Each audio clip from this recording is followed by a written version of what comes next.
Raattu ja siellä aika lopussa 10.504 ja nopeutta on 134 kilometriä tunnissa. Elosella aika 7.700 ja lopussa 154 kilometriä tunnissa.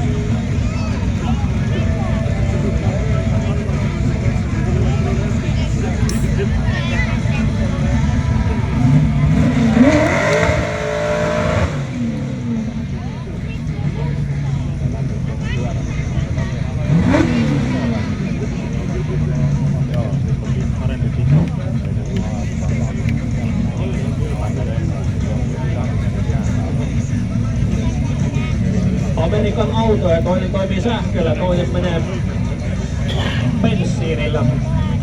Ellei Panu ole sitten pitänyt ihan alkoholia tankkiin. Siitä lähdetään jälleen liikenteeseen.